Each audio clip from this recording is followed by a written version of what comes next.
Hello guys, आज मैं explain करने वाली हूँ न्यू वेब सीरीज जिसका नाम है नेवर फॉरगेट योर एनिमी। ये एक ऐसी लड़की की स्टोरी है जो कि अपनी याददाश्त 10 सालों की भूल चुका है और वो सब कुछ याद करने की कोशिश कर रहा है। तो चलिए शुरू करते हैं। एपिसोड 1 की शुरुआत में हम एक लड़के को देखते हैं जो कि रोड पे गिरा हुआ था। शायद उसका एक्सीडेंट हुआ था और उसे एक लड़का देख रहा था। सीन चेंज होकर हॉस्पिटल में आता है।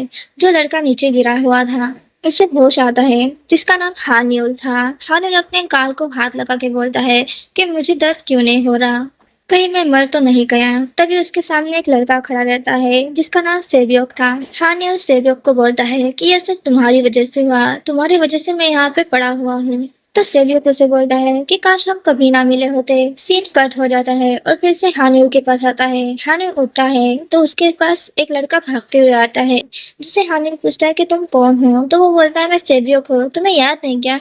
तो हानिउल बोलता है कि तुम सेबियोक कैसे हो सकते हैं, सेबियोक तो एक हाई स्कूल लड़का है जो कि बहुत छोटा है, तुम तो बहुत बड़े दिख रहे हो। जिस पे सेबियोक बोलता है ये तुम कैसी बातें कर रहे हो, क्या तुम्हें एक्सीडेंट होने से पहले का कुछ याद नहीं है क्या।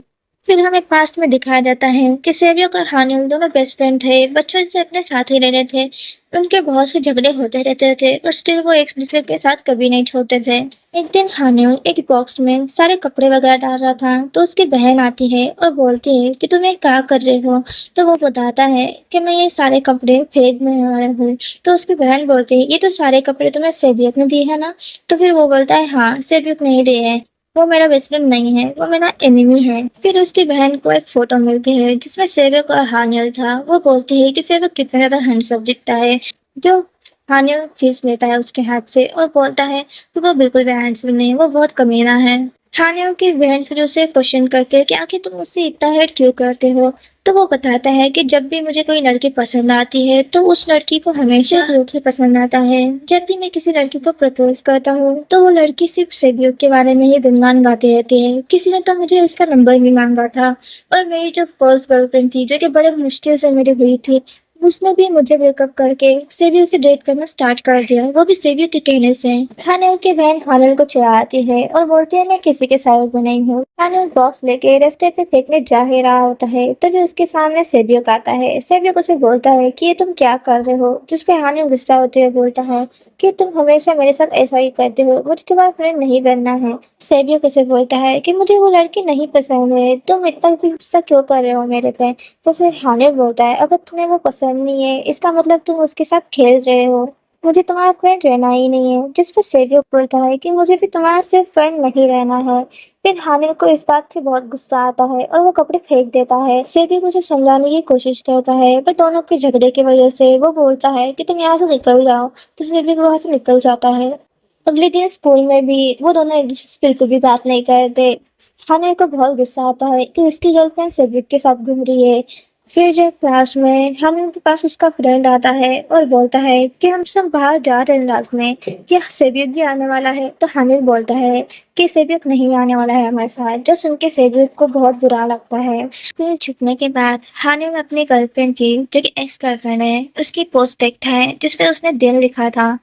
जो देख के हानिल बोलता है कि शायद वो सच में सेवियत को बहुत ज्यादा पसंद करती है। दूसरी तरफ वो सेवियत की पोस्ट देखता है तो उसने उन दोनों की पिक डाली थी। तो वो बोलता है कि अभी तक इसने डिलीट क्यों नहीं करी ये वाली पिक। अनिल तो ये भी बोलता है कि कुछ भी हो जाए इस बार मैं उसे माफ नहीं करूंगा और उससे कभी भी फ्रेंडशिप नहीं करूंगा दोबारा। बट उसे तभी सेविक का कॉल आता है जो उसे मिलने के लिए बुलाता है रात को। हानि और शान को सेविक से मिलने जाता है जो कि रोड के दूसरी तरफ खड़ा था और जा ही रहा था तभी उसका एक्सीडेंट हो जाता है और इतने तक उसको सब कुछ याद था। सीन फिर से प्रेजेंट में आता है। सेवक हानियल को अपना फोन देता है, उसे बताता है कि ये 2025 चल रहा है, मैं 29 साल का हूँ। हानियल उसकी बातों पे विश्वास नहीं करता, इसलिए सेवक उसे अपना आईडी कार्ड देता है। बोलता है कि इस कंपनी में मैं काम करता हूँ, तुम एक टीचर हो, तुम चाइनीज लैंग्वेज सिखाते हो। ये सुनने के बाद हानियल बोलता है टेनिस प्लेयर बनना था और मैं टीचर कैसे बन गया। जिसपे तब सेवक बताता है कि जब तुम्हारा एक्सीडेंट हुआ था 19 साल की उम्र में, तब से तुम टेनिस नहीं खेल पाए। डॉक्टर ने बोला तुम्हारे पैर में फ्रैक्चर है जो कि तुम बड़ी मुश्किल से चल पा रहे हो। जो सुनने के बाद हैनन बहुत ज़्यादा गुस्सा हो जाता है और सेबियो को कुछ भला-बुरा बोलने लगता है, जैसे कि तुम्हारी वज़ह से ये सब हुआ है। पर सेबियो उसे समझाता है कि हमारा रिलेशनशिप बहुत अच्छा है उस एक्सीडेंट के बाद, इसलिए ये सब बोल के खराब मत करो। हानिल सेबियो को बोलता है कि अगर तुम अभी यहाँ से नहीं निकले तो मैं खुद बाहर चला जाऊँगा, तो सेबियो को जाना ही पड़ता है बाहर। थोड़ी देर बाद हानिल बहुत ज़्यादा उदास था, तभी उसकी मदर उसके पास आती है, उसे समझाने लगती है कि तुम इतना उदास मत हो, मैंने सुना तुम्हारी याददाश्त चली गई। तुम्हें बहुत तकलीफ हो रही है क्या? जिस पर हानिफ बोलता है कि हाँ, मुझे बहुत ज़्यादा तकलीफ हो रही है। इससे भी जो बोल रहा है क्या वो सच है? तो उसकी मदर बोलती है कि हाँ बेटा, वो जो बोल रहा है वो सब कुछ सही बोल रहा है। मदर समझाने लगती है कि तुम्हारे फादर ना होने के कारण मैं तुम दोनों पे ज़्यादा ध्यान नहीं दे सकी, बट मैं यकीन के साथ कह सकती हूँ कि तुम अपनी लाइफ में बहुत ज़्यादा खुश थी। थोड़ी देर बाद सेवियो रूम में आता है तो उसे हानिल नहीं दिखता, इसलिए वो परेशान होने लगता है। पर जब वो बाहर जाके देखता है तो हानिल वहाँ खड़ा था।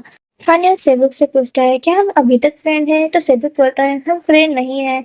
तो हानिल बोलता है फिर तुम यहाँ पे क्यों आए हो? तो सेवक बोलता है हम लवर हैं। हानिल पूछता है क्यों? तो सेवक बोलता है क्योंकि हम एक दूसरे को पसंद करते हैं, हम दोनों 7 साल से एक साथ हैं। इतना बोलने के बाद सेवक हानिल को हक कहता है। ये हक देख के हानिल सेवक को दूर करता है। तो सेवक उसे बोलता है मैंने बोला ना हम दोनों कपल है। बट हानिल उसकी एक भी बात नहीं मानता और रूम में चला जाता है। उसे अपनी धड़कनें भी तेज होती हुई फील हो रही थी। सेबिक उसे दरवाजा खोलने के लिए बोलता है, बट हानिल नहीं खोलता, जिस वजह से सेबिक वहां से चला जाता है। हानिल को तभी किसी का कॉल आता है जो कि सेबिक का ही रहता है। सेबिक उसे बोलता है कि मैं अभी नहीं आ पाऊंगा, जिस दिन तुम्हारा डिस्चार्ज होगा उसी दिन मैं आ पाऊंगा।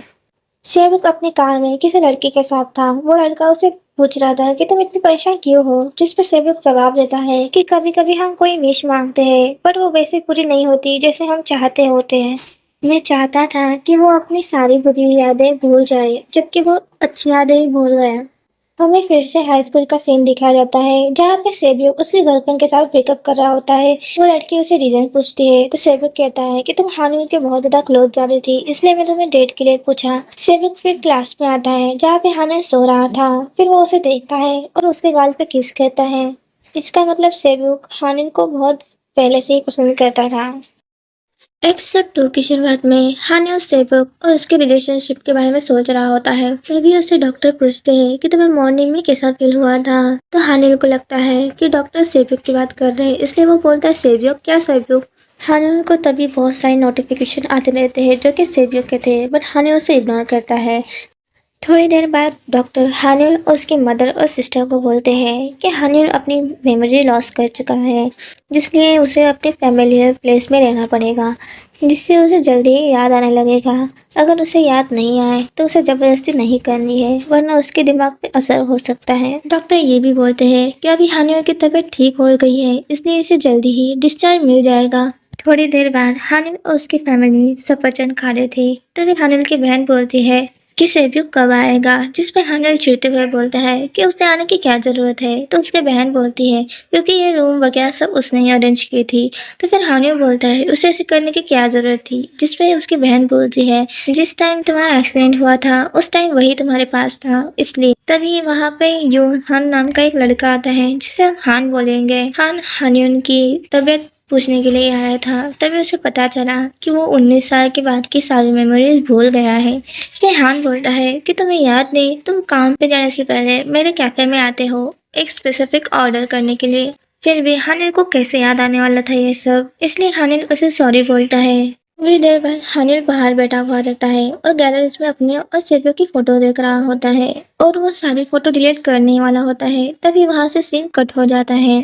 सीन शिफ्ट होकर अगले दिन पे आता है जहाँ पे हानिल को आज डिस्चार्ज होने वाला होता है। तभी वहाँ पे सेवियो आता है और वो हानिल की बैग पकड़ लेता है, जो देख के हानिल बोलता है कि इसने मेरी बैग क्यों पकड़ी है। जिस पे हानिल की बहन बोलती है कि तुम्हें पता भी है तुम कहाँ रहते हो। तो हानिल शॉक होकर बोलता है कि हमने घर चेंज कर दिया, हम दूसरी जगह रहने लगे। तभी सेवियक बोलता है कि तुम मेरे साथ मेरे घर में रहते हो। तो हानिल बोला ये सब कब हुआ। तो वो बोलता है कि 4 सालों से। हानिल की बहन बोलती है कि तुम दोनों तो एक दूसरे के बिना एक मिनट भी नहीं रह सकते थे। हानिल बोलता है कि मैं सेबियो के साथ बिल्कुल भी नहीं रहूंगा, जिससे सेबियो बोलता है कि वही तुम्हारी फैमिलियर प्लेस है और डॉक्टर ने तुम्हें ऐसा ही रहने के लिए बोला है, तो तुम्हें मेरे साथ मेरे घर में ही चलना पड़ेगा। जिस पर हानिल की बहन बोलती है कि इन दोनों को ऐसे ही लड़ते रहने दो, हम दोनों चलते हैं माँ। वो दोनों वहाँ से निकलने लगते हैं तो हानिल भी उनके पीछे जाने लगता है, बट सेविक उसे अपने साथ अपनी कार के पास लेके जाता है, जहाँ पे हानिल बहुत नखरे करता है कि मैं नहीं बैठूंगा, बट सेविक उसे जबरदस्ती बैठा देता है, ये बोल के कि अगर तुम नहीं बैठोगे तो मैं तुम्हें जबरदस्ती उठा के बैठाऊंगा। जो सुन के हानिल को बैठना ही पड़ता है। सेविक हानिल को सीट बेल्ट पहना रहा होता है, जिस वजह से हानिल बोलता है कि तुम ये क्या कर रहे हो, तो सेविक बोलता है जैसे तुम सोच रहे हो मैं वैसा कुछ भी नहीं कर रहा हूँ। फिर वो दोनों सेविक के घर में पहुंचते हैं, जो कि उन दोनों का घर है, और वो बहुत ही बड़ा घर रहता है, जो देख के हानिल तो बहुत खुश होके बोलता है क्या यहाँ इतनी बड़ी जगह पे हम दोनों रहते हैं। सेविक हाँ बोलता है। फिर वो दोनों घर के अंदर आते हैं। हानिल अपनी फोटो फ्रेम्स देख के खुद को उसमें देख के एकदम गंदा सा मुंह बनाता है और बोलता है क्या सच्चे में मैं हूँ, क्या ये सब रियल है। जिसपे सेविक बोलता है कि हाँ ये सच्चे में रियल ही है। ये सेवियक बोलता है कि मुझे एक काम है, इसलिए मुझे बाहर जाना पड़ेगा, मैं बाहर जा रहा हूँ। सेवियक के घर से जाने के बाद हानिल शावर लेता है और अपना फेस मिरर में देखने लगता है और सोचता है कि मैं कैसा दिख रहा हूँ, कितना अजीब दिख रहा हूँ। थोड़ी देर बाद हानिल सो जाता है तो उसे एक सपना आता है कि वो सेवियक के पास जा रहा है और उसके साथ कुछ तो कर रहा है। सुबह जब उसकी नींद खुलती है, सेवियक को अपने बेड पे देख के वो शॉक हो जाता है और बोलता है तुम यहाँ पे क्या कर रहे हो। तो सेवियक उठ के बोलता है कि मैं नहीं बताऊंगा। फिर सेवियक किचन में चला जाता है। वो अच्छा अच्छा खाना बना के टेबल रेडी करता है। हानिल मन में प्रे करता है कि जो भी मैंने देखा काश वो सपना ही हो, सच ना हो। हानिल टेबल के पास आता है। अपनी पसंद की चीजें देख के वो खुश हो जाता है और बोलता है क्या ये मेरी मम्मी ने भेजा है। जो सुनते सेवियक बोलता है कि नहीं ये मैंने बनाया है, मैंने ही तुम्हारी मम्मी के साथ रहते रहते ये सब सीख लिया है। ये सुनने के बाद पहले तो हानिल बोलता है कि मैं खाना नहीं खा रहा, मेरे को भूख नहीं है, पर थोड़ी देर बाद उसे भूख लग जाती है इसलिए उसे बैठना ही पड़ता है। हानिल सेवियक से पूछता है कि तुम मेरे बेड पे क्या कर रहे थे। जिसपे सेवियक बोलता है कि मैं कल रात काम से आया तो मैं थका हुआ था, इसलिए मैं तुम्हारे पास से सो गया।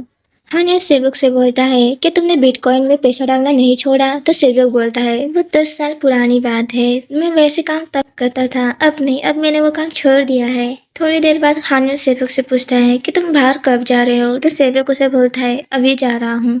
सेवक रुक जाता है और हानिल की तरफ देखते हुए बोलता है क्या तुम कुछ भूल गए हो। तो हानिल बोलता है क्या। तो सेवक उसे गाल दिखाते हुए बोलता है गुड बाय किस। जिसपे हानिल गुस्सा हो जाता है और बोलता है मैं 3 तक ही गिनूंगा।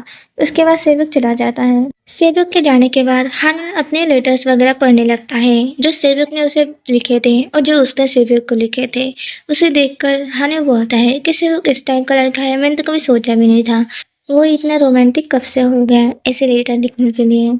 थोड़ी देर बाद हानिल हान के कैफे में जाता है और वहाँ पे जाके अपनी एक्स गर्लफ्रेंड को मिलता है और बोलता है कि सेवियक और तुम तो डेट कर रहे थे ना। जो सुन के वो लड़की बोलती है वो तो 10 साल पुरानी बात है और वो भी हमने सिर्फ एक हफ्ते के लिए की थी।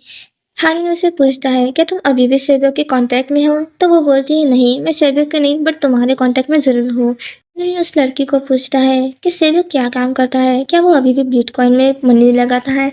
जो सुन के वो लड़की हंसने लगती है और उसे अपना फोन दिखाते हुए बोलती है कि वो एक एक्टर है, एक सेलिब्रिटी है, बहुत पॉपुलर भी है। उस लड़की को बोलता है कि सेवक एक्टर कैसे बन गया। जिस पर वो लड़की बोलती है कि सेवक सिर्फ अच्छा नहीं दिखता बल्कि वो एक टैलेंटेड लड़का भी है। थोड़ी देर बाद वो लड़की चली जाती है और वहाँ पे हान आके बैठता है और हान हानिल को बोलता है कि क्या तुम्हें अभी भी कुछ नहीं याद आ रहा। जिस पे हानिल बोलता है कि हाँ मुझे अभी भी कुछ नहीं याद आ रहा। हान बोलता है कि कोई कोई यादें भूल जाना ही अच्छी बात रहती है, बट तुम मुझे ना भूल जाओ। इसलिए वो उसे एक चिट्ठी पे उसका नाम और नंबर लिख के देता है। वहाँ से निकलने के बाद हानिल हर जगह घूमने लगता है। वो अपना फोन चेक करता है तो उसे बहुत सारे नोटिफिकेशन आए थे। तभी उसे सेविक का भी कॉल आता है। सेविक उसे बोलता है तुम कहाँ पे हो। तो हानिल बोलता है मैं बीच पे हूँ। तो सेविक बोलता है वहीं पे रुको, मैं अभी आ रहा हूँ। बट हानिल के फोन की बैटरी डेड हो जाती है, इसलिए वो पास के स्टोर में जाता है। तभी वहाँ पे सेविक आ जाता है। सेविक को देख के हानिल बोलता है कि तुम्हें कैसे पता कि मैं यहाँ पे हूँ। तो सेविक बोलता है क्योंकि ये हमारी ही जगह है, इसलिए मुझे पता था कि तुम यहाँ पे हो। फिर वो दोनों बीच पे चलने लगते हैं तो हानिल उसे बताता है कि मैंने तो कभी सोचा भी नहीं था कि मेरी लाइफ ऐसी चलेगी। मैंने तो सोचा था कि मैं एक टेनिस का प्लेयर बनूंगा, एक खूबसूरत सी लड़की देखूंगा और उसके साथ शादी करके अपनी लाइफ स्टार्ट करूंगा, बट ये तो कुछ अलग ही हो रहा है। जबकि तुमको देखो तुम कितने सक्सेसफुल बन गए हो। जिस जो सुन के सेवक बोलता है कि हर किसी को अपने अंदर की लाइट नहीं दिखती, बट मुझे तुम्हारे अंदर की लाइट दिखी है। तभी सेवक हानल को किस करने वाला होता है, पर तभी सीन कट होके उनके हाई स्कूल पे आता है। हाई स्कूल के टाइम पे हानल दो लड़कियों को सेवक के बारे में बुरी बातें बोलते हुए सुन लेता है। तो उनके पास जाके उन्हें धमकाने लग जाता है कि अगर अगली बार से सेवक के बारे में कुछ भी बुरा बोला तो मेरे से बुरा कोई नहीं होगा। जो बातें सेवक भी दूर से देख रहा था। फिर वो दोनों घर जा रहे होते हैं तो हानिस सेवक को समझाता है कि बहुत दिनों बाद तुम्हारी मदर तुम्हारे घर आ रही है, इसलिए उनसे बहुत प्यार से बातें करना, उनसे चिढ़ना मत। इसके लिए हानिल सेवक से प्रॉमिस भी लेता है और सेवक दे भी देता है। इसी सीन के साथ हमारा पार्ट 1 खत्म हो जाता है। मिलते हैं पार्ट 2 में।